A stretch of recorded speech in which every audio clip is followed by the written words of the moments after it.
காஞ்சிபுரத்தில் அரசு பள்ளிக்குள் புகுந்த தாவிக் நிர்வாகிகள் முதல்வர் விஜய் படத்தை காட்டி மாணவ மாணவிகளுக்கு பாடம் எடுத்த வீடியோ பேசுபொருளாகியுள்ளது. ஃபுல் மப்பில் அரசு பள்ளிகள் நுழைந்து அராஜகம் செய்த தாவிக் நிர்வாகிகள்.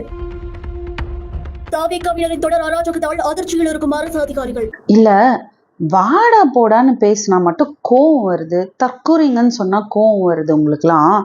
இதெல்லாம் என்னடா வேலை? என்னடா வேலை இதெல்லாம்? ஸ்கூல்ல என்ன வேலைடா உங்களுக்கு? அதுவும் குடிச்சிட்டு போய் என்ன வேலை? ஸ்கூல்ல போய் உங்க தலைவரோட துதியை பாட சொல்றீங்க. ஆமா, அவர் சிஎம் தான், சிஎம் ஆயிட்டார் தான்.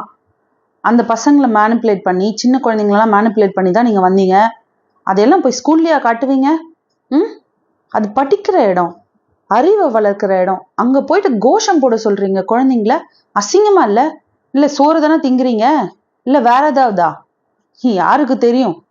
அறிவு கொஞ்சம் கூட கிடையாதா உங்களுக்குலாம்? 1% கூட அறிவு கிடையாதா? என்னடா பண்ணிட்டு இருக்கீங்க? லூசுத்தனமா பண்ணிட்டு இருக்கீங்க. இதையெல்லாம் கேள்வி கேட்டா மட்டும் வர்றீங்க. அது எப்படி, இது எப்படின்னு.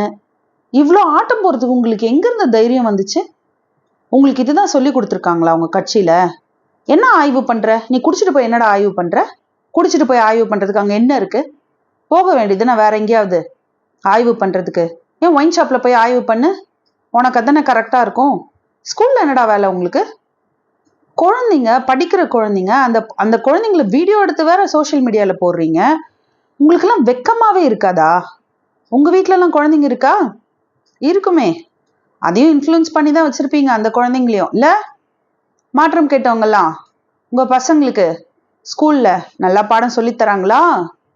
எஜுகேஷன் மினிஸ்டர் ராஜ்மோகன் அண்ணா, உங்க ஆர்டர் பேர்ல தான் இதெல்லாம் நடக்குதா?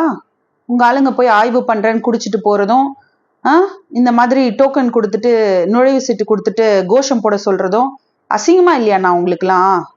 அசிங்கமா இல்லையா? ஒரு அமைச்சரா இருந்துட்டு வாய் மூட்டு இருக்கீங்க. அப்ப நீங்க சொல்லிதான் இதெல்லாம் நடக்குதா? இதெல்லாம் கேள்வி கேட்டாலும் பதில் சொல்ல மாட்டீங்கல்ல? அதானே. எதுக்குதான் பதில் வந்திருக்கு? இதுக்கு பதில் வர்றதுக்கு